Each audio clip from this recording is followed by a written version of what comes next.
Airbnb now has so many problems that I don't know if they will ever be able to recover. We are seeing the crash of Airbnb. Now, some of these problems include the insane fees that add up to more than the cost per night and the negative effect that it is having on the current housing crisis. There's even horror stories of tenants moving in and then staying and squatting and refusing to pay rent, refusing to leave the property, and Airbnb and the government is doing nothing. So Airbnb is truly a mess. It is not affordable anymore, and a lot of these places aren't even that nice. You used to go to Airbnbs and it would be like a cute little house. You would see a lot of character. It'd be fun. Now I walk in and they're just like sad, depressing apartments with IKEA furniture. It's like I would much rather be in a cute little hotel. I would much rather be in a La Quinta versus this. And a lot of that is because people recently are trying to turn a profit on it. So they buy the cheapest houses they can get their hands on, they buy the cheapest furniture they can get their hands on, and then they try and charge the highest cleaning fee that they can because they make more money off of that. And the fact that Airbnb is adding their own fees on top of the fees that they are already taking from your nightly stay is just insane, which is probably why the hosts are now hiking up all their cleaning fees, because that gives them a little extra cushion to make up the money that they're losing from Airbnb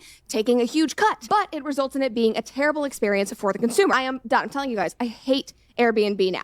Now, I'm not generally one to hope for bad things to happen, but something does need to happen to Airbnb. It was a good idea, and now it's not. And I think we're starting to see the decline of Airbnb as people are becoming disillusioned to it and turning their back on these short-term rentals. I'm frustrated with Airbnb. The last 3 that I've gone to have sucked. Like, as the user, it's been horrible. You know, I've been gaslit. I've been legit gaslit. Like, well, that's why hospitality, I think, is doing well now. Yeah. And we're just like going back to the hotels. This kills me. I do the first Airbnb, I get totally bamboozled because the photos look sick and I get there and it's not. And then I do this whole thing on Instagram like, dude, Airbnb just did me dirty. And then I get hit up in the comments, bro, you got to make sure it's a superhost. Make sure it's a superhost. Make sure it's a superhost, as if it's his fault that they lied in the pictures what the Airbnb actually had. It should not be on the consumer to vet the people that are doing this. That should be on the company themselves. Okay, bet. I'll make sure it's a superhost. Guess what happened in the next superhost I got? Freaking got me again. What is it? What do they say? Fool me once, shame on you. Fool me twice, shame on me. It's shame on me now, dude. Oh, I'm done with it. Done. I'm back in the... You're back in the hotel scene? I'm back in the hotels. Yeah, hotels are definitely making a comeback, because if something goes wrong at a hotel, then 99 times out of 100 you can be made whole, reimbursed, or at least get credit for a future stay. There's managers whose whole job it is to make sure that you had a good time. And if you can't get anything good from the manager, then you can talk to customer service representatives. You can talk to the customer service representatives managers, and just keep going up the chain, because there's so many people involved in hotel businesses. With Airbnb, you can talk to the host, and if you get nothing from him, then you can talk to Airbnb, even though there's almost no chance that they will help you out. And then that's it. Like, you're just out of luck. There's nothing else you can do. So the last 4 or 5 times that I've rented an Airbnb, it's been a complete disaster. One of the times we walked into the kitchen and there was mold on the ceiling and we wanted to get out of the property and go sleep in a hotel. Mold on the ceiling? That can be like actually dangerous. I have asthma. If I were to stay in an Airbnb that had mold that I didn't see, I could have an attack and end up in the ER. It's also just reasonable to expect that anywhere you're paying to stay is not going to have mold. And this again is where hotels are superior. I've been in a hotel that I've found a moldy patch on the floor before, called the front desk. Within about 10 minutes, they had sent people up to grab all of my stuff, move it to another room, apologized, and then gave me like a voucher for a free meal or something. It was a great experience that I can guarantee would not have happened at an Airbnb. Another time we tried to cancel a week or 2 before because our plans changed. They wouldn't give us a refund either, and we had to go fight it with Airbnb and the owner of the property. And other times the property was just a mess, or we got overcharged, or we weren't even allowed to bring guests into the property without them filling out a waiver and signing paperwork and paying an extra fee. So instead of renting Airbnbs, I'm just renting out hotels wherever I go,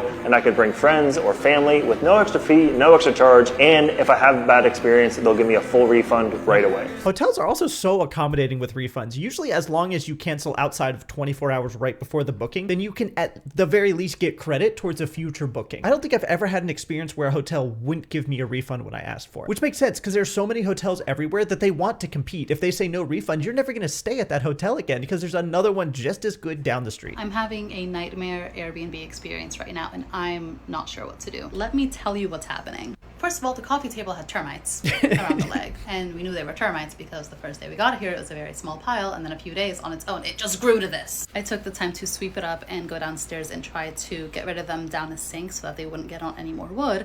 And then when she saw me doing that, she took the dustpan out of my hand, and when I tried to tell her they were termites, she's like, it's okay. Took them and threw them on a tree in the yard. That's one quirk. That's the shower crazy. leaks. And I'm not talking drip, drip, drip. I'm talking it can probably fill up 2 gallons in a day. Oh my And then we gosh. keep running out of water. every few hours. When I asked about that, she told me that's normal because of the water pressure. That is not normal because of the water pressure. Also, why would you not want to fix that? Look at the amount of water that she's losing coming out of that.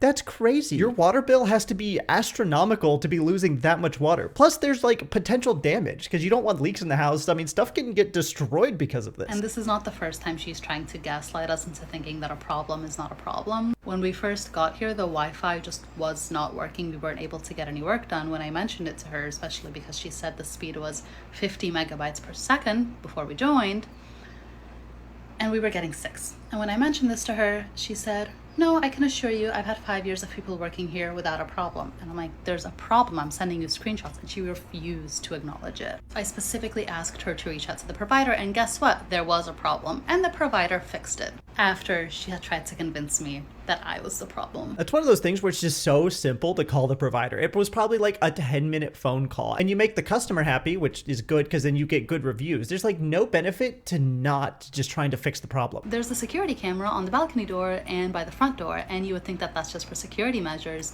until I get a message the other day saying, hey, don't forget to turn off the AC when you're both gone for longer than an hour. And I'm like, my boyfriend and I were leaving, we were coming and going at completely different times that day, so we didn't time the AC thing. But how did she know when we were both gone at the same time? I hate the idea of living somewhere and then just being watched the whole time you're there. That's like really weird. Plus, we've all heard horror stories of Airbnb hosts hiding cameras places in the house, like the bathroom or the bedroom, which is like my personal nightmare. But you also only hear about the ones that were dumb enough to get caught. And after every one that gets caught, all of the others that are doing this become smarter and learn how to hide their cameras better. Hammocks on the balcony, but they don't fit either of us. They're like kid-sized hammocks that I'm 5'4" and I don't fit in it. None of the furniture is proper furniture. The couch is a slab of wood with 2 mattress pads on it, and another piece of wood behind it is the headboard. The pillows are just cases full of like random soft things, like they're not actual pillows. And now her only options are to complain to the host, which doesn't sound like the host cares that much, or to complain to Airbnb, but they're notorious for like not doing stuff because they don't want to get in the way and potentially impact their profits. And at that point, you're just out of luck. Sure, you can leave a bad review, but that doesn't help you be made whole. That just means that future people might not experience the same issues. Walk in. Look at the ceiling. The ceiling is about to cave in. Yeah. We're about to leave. Mama getting it. She getting it together. Yes, ma'am. Look at the freaking airbag, y'all. It's so dirty. And they had the audacity to charge us a $250 cleaning fee. Now we're walking. A $250 cleaning fee for an Airbnb that's obviously never been cleaned is crazy. Into the kitchen area. Look at the stove. Please be for real. Please please be for real. Like, I feel like I'm on punked right now. This is walking in. First of all, what the hell is this, y'all? Look at the vents. Filthy. It's just like the landlord special where they never pay for anything and they just paint over everything that they think might be bad and then hope that you don't notice. This is supposed to be the king bathroom. I'm scared to touch anything. I'm not even gonna lie. Look at the bottom of the door. Look at the floor. I don't even live like this in my own house. Why would I want to come to someone else's house and live like and stay like this? From this angle, you probably like, it don't look that bad, right? Don't look that bad, right? Look at the freaking ceiling. Absolutely not. And I love how obvious it is that it's been painted over here as they're trying to, I assume they saw water damage but didn't want to fix whatever was actually leaking and causing the water damage. So they're just painting over it over and over, but the damage is actually still happening. Me, nor my children, nor my husband, nor my grandmother, none of us will be standing here. No. Look at the walls. The inconsistency of Airbnb is crazy because you could have an outstanding experience at one Airbnb, but that makes absolutely no guarantee that you will ever have a good experience at another one again. At least if you stay at like a nice Marriott, then probably the other Marriotts, at least in your area, will also be nice. But if you stay at a nice Airbnb, it's like a different person, a different house. You're spinning the roulette wheel every single time. Also, I'm posting 5 or 6 days per week, and if you enjoyed this video, I'd love a subscription to the channel. Is anybody else here just absolutely sick of Airbnbs? Back in the day when I used to travel, I used to always stay at Airbnbs. Now when I go out and travel, I strictly stay at hotels and I avoid Airbnbs at all costs because the service and the hospitality provided by Airbnbs are absolutely terrible. And then my biggest pet peeve when I stay at an Airbnb is when it's checkout time, the host generally gives me a long list of cleaning tasks that I have to do. It's like, why did I pay $150 to $200 cleaning fee? And then when it's checkout time, you're asking me to strip the beds and then put them inside the laundry. Cleaning fees are an absolute scam, and actually the main reason that I prefer hotels now, either I pay a cleaning fee or I do the cleaning. You cannot ask me to do both. That's the whole reason why I paid a cleaning fee, is because you have cleaners and you pay them to do that, not me. When I go out and travel, I strictly stay at hotels, like Hilton, for example. At a hotel, I have somebody to help me 24/7. I get my room cleaned every day, new sheets and new towels. And because I have mid to high membership status with a lot of these big hotel chains, I get free breakfast, I get all sorts of benefits. Okay, so I think this might actually be an advertisement for whatever card that is in their partnership with Hilton, but the free breakfast is absolutely so real. At a hotel, I can do less because I'm not the one having to clean anything, and I get more because I get like free breakfast, extra towels, room service, and anything I want from the front desk, they'll like run it up to my room in just a few minutes. So if it costs less and gives me more, it's like, why would I not take that? I feel like Airbnbs were a really good idea, actually, that were ruined by investors, business gurus, and private equity. I like the idea of going to a new place, and if I don't feel like staying in a hotel, or if there are no hotels around, then I can rent an area where I have the whole house to myself. That sounds pretty good. And I'm also fine with someone who has a summer home renting it out during the months that they're not there, because they're not going to sell the home anyway, and so they may as well make a little bit of profit on the side. But what I don't like is all the huge corporations coming in and buying up all the single family homes in a popular expensive area so that they can flip them onto short-term rentals. Because that leaves no homes for the people that live in the area that actually want to live there, not try and make a profit off of their houses. So I saw an article recently about how Airbnb is kind of falling out of favor, and it really got me thinking, when did Airbnb get so bad? And apparently the CEO of Airbnb was thinking the same thing, because in May he went all undercover boss mode to try and figure it out. For 6 months, this man stayed in 12 different Airbnbs, and every one of them was different. Some asked him to sign rental agreements. Some asked him to pay wicked high cleaning fees. And he was even graced with a giant binder of chores to complete before leaving. You know what I'm talking about? So the CEO says he's going to use this information to make changes, but I don't know. I also don't know either. You can see in the background it says May 4th, 2023. And to my knowledge, Airbnb has not gotten notably better in the past, 2 years and 3 months or something. And both investors and also the customers agree that things are getting better. And we know that because hotel stocks have actually been doing pretty well over the last few years since the pandemic. But Airbnb stock, by contrast, not so much. Just look at this. Hotel stock, this is for MGM Resorts International, over the past 5 years, up 143%. Next, we can see Hyatt Hotels Corporation, over the past 5 years, up 195%. Third, Hilton Hotels Corporation, this is the common stock, over the past 5 years, it is up 250%. These are huge numbers. People are doing really well in their stock investments for this. And then we get to Airbnb over the last 5 years, and it's only been public for about that amount of time. It is up 1.5%, basically flat over the course of 5 years. If you had put $1 million into Airbnb, you would have $15,000 5 years later. In any of the other hotel stocks, your money would have basically doubled or tripled at this point. And with Airbnb, it essentially hasn't moved. You've probably actually lost money due to inflation in that time. You'd have been better off putting this in a high yield savings account. I mean, think about it. Just by forgetting you had money in a bank account, you could have made more than actively investing in Airbnb. So it's bad for customers. It's bad for housing prices. It's also bad for like local residents, because who knows which person is coming to stay next week. Often it's probably a good person, but you think 99% of people who come and stay Airbnbs are great people. That's still 1 out of every 100 or several people per year that could be troublemakers or dangerous. And I see a lot of people arguing that, yeah, but people make money off of this, so it's not going to be going away anytime soon. And to that, I have to say, are people really making a lot of money off of this? I'm buying 6.74 acres of farmland, and I'm going to host 0 Airbnbs on this property. So back in the day, I tried Airbnb in Florida at my house.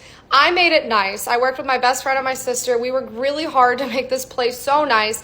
We had the welcome binder. We had a goodie bag. We gave people a bottle of wine.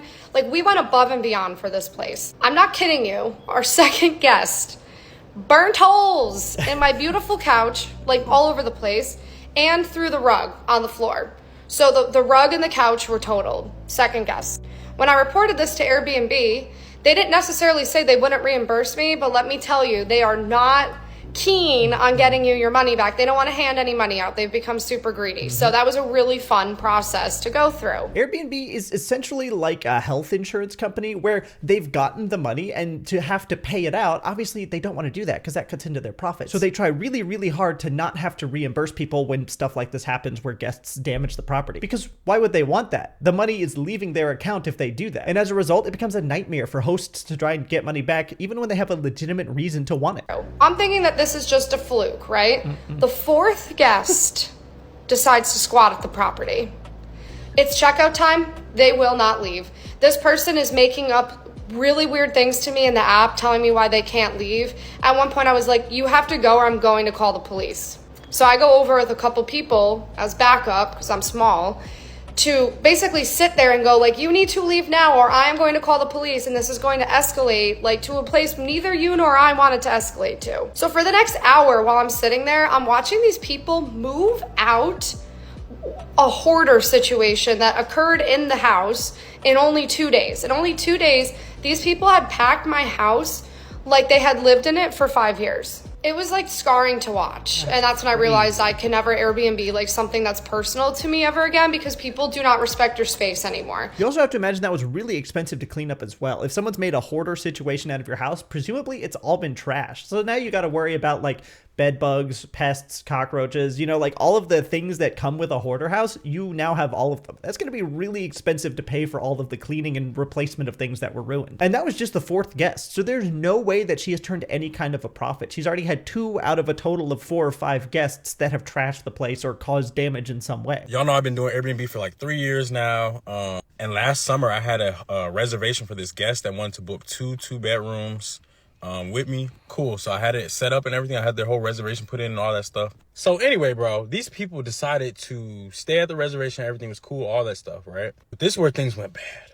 After they completed their stay, they reached out to Airbnb and said, hey, Airbnb, we never stayed at this place, da-da-da-da-da. And believe me, this is not the first time this has happened. These people done sat there and lied to the damn customer support and telling them they never stayed at the reservation that I had. So they gave the guest a whole refund. Keep in mind, this booking was worth $2,600. And my cut of that was almost $2,300. So for them to say that they never stayed at the after the fact of the reservation being done, I lost $2,300. You lost $2,300 off of one stay. That has to be like a longer term thing, right? Like they definitely lived there for at least a week. And Airbnb went on some slick stuff and they penalized me too. You know, like when they when you cancel reservations, Airbnb charges you a fee and they put a bad cancellation penalty on your account. Luckily, the fee, and surprisingly, the fee for this cancellation was only $50. Usually it'd be like $400, $300. I've had cancellation fees for $600.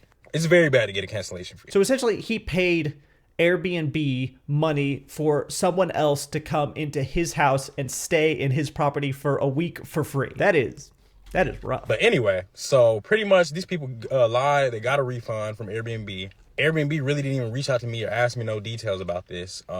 Plus, they don't really actually try to hear both sides. They really just go with whoever reached out first, or really typically just the guest. So yeah, man, these people gave them a freaking refund of $2,300. And this was back in May of last year. I just opened so many cases, man, trying to get my reimbursement. This is something I've heard a lot, that Airbnb tends to side with the guest, though not always. A lot of the time, they're just generally unhelpful because they've already gotten the money. So to reimburse the guest or to reimburse the host, they lose that money. So there's no incentive for them to be easy or cooperative in these situations. I think they're just kind of on whoever's side gets them the most money, which is probably just their own. Okay, so apparently hosts on Airbnb are getting destroyed in 2023. This guy, Nick, is someone I follow on YouTube, and his channel is called Reventure Consulting. And he's basically saying that revenues are down nearly 50% in cities like Phoenix and Austin.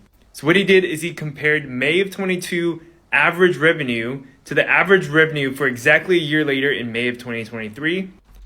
Watch out for a wave of forced selling from Airbnb owners later this year in areas hit hardest by the revenue collapse. Interesting. So it sounds like people are not making as much money on Airbnb as they used to, which kind of makes sense. Coming out of the pandemic, everyone wanted to travel, so there was a lot of demand, but now that's kind of tapered off as life has gone back to normal. So it makes sense that all these people that invested early on thinking they were going to make tons of money are actually not making that much money now. And as you can see right there, you see the percentage drop.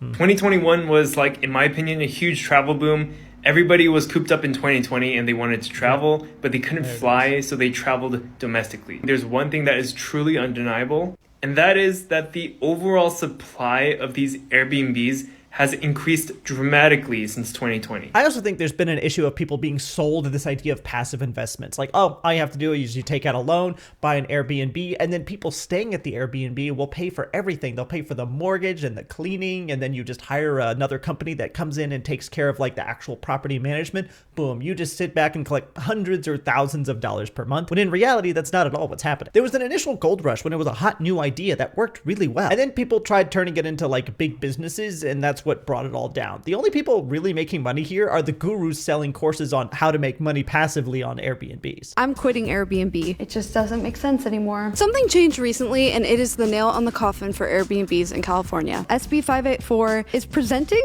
a tax like I've never seen before, like higher than the TOT tax. That's kind of wild. Anytime you go to book a hotel or a short-term rental, you're already taxed a transient occupancy tax, and it's usually around 10%. And this new tax is on top of the transient occupancy tax. Now, I'm not usually a fan of increasing taxes because I feel like, especially in places like California, the money is just thrown away and wasted or just goes mysteriously into the pockets of big businesses. But in this instance, California, which has an absolutely crazy cost of living crisis and a housing affordability crisis, they're probably doing the right thing. Now, there are lots of reasons California has huge issues, but investors coming in and buying up all the single family homes to rent them out short term to tourists is definitely a big one. And I think heavily taxing them will force a lot of people out of the Airbnb business and into just selling off the homes to people who actually want to live there. And I'm not opposed to that idea. Hotels and short-term rentals bring in a ton of money for our city. The tax money is to go towards building affordable housing units. Currently, the city only spends $3 million of their budget on an affordable housing reserve. Most of the money goes to general government and the police. It all sounds really great in theory, but will it actually work? And what am I going to do with my house? I don't know if it's actually going to work to build more houses because of how expensive and regulated houses are in California. It takes so long and so much money to get anything constructed. But I think it will probably kick people out of like cheaper starter home Airbnbs that they're currently renting on the market. And I think that's probably a good thing. If the people who own the cheap Airbnbs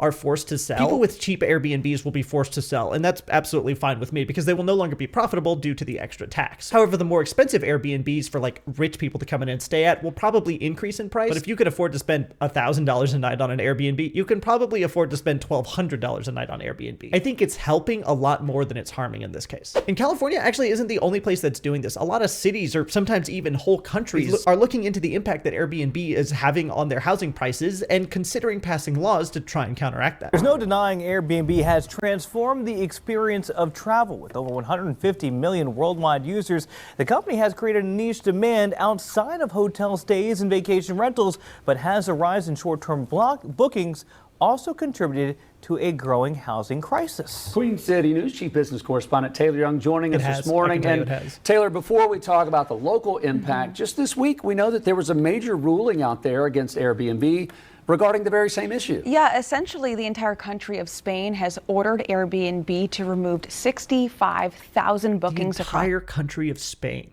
Dang. The country in an attempt to really deal with its housing crisis. We know that Airbnb is kind of appealing this ruling.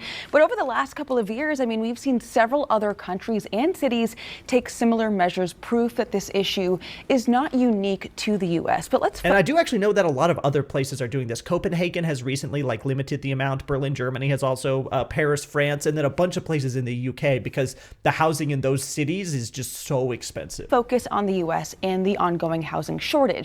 It is estimated 2 million new homes need to be built in order to reach the current demand. This shortage is impacting, of course, both home ownership and affordability. According to the United Way of Charlotte, the city's housing market mirrors national trends with about 11,600 homes needed. Right now in the U.S., there are approximately 2.5 million active Airbnb listings. In Charlotte alone, there's about 3,600. So theoretically, if you were to turn every single one of these Airbnbs into a residential property, it would cancel out that deficit.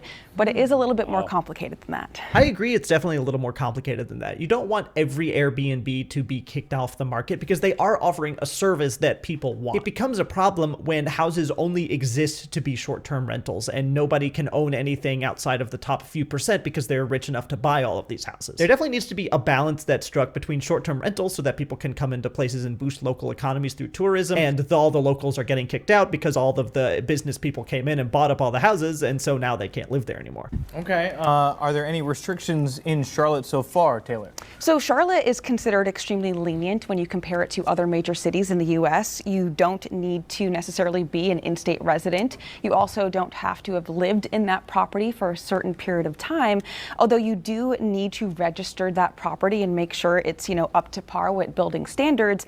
Again, comparing it to other cities across the country, Charlotte is extremely lenient, which I think is why we're seeing such a boom here in terms of Airbnb listings. When countries have these restrictions put on them, whether it's temporary or long-term, do they actually work? So economists have different opinions on this, and I think because bigger picture, real estate is extremely local. So you almost have to look case by case on this. Ultimately, Airbnb is going to have bigger impacts on certain markets more than others, but some cities like Irvine, California, which banned Airbnb in 2018, says, they report it's been extremely beneficial for their housing market, but other more touristy towns, it reportedly has backfired. Come to find out, Airbnb and these short-term rentals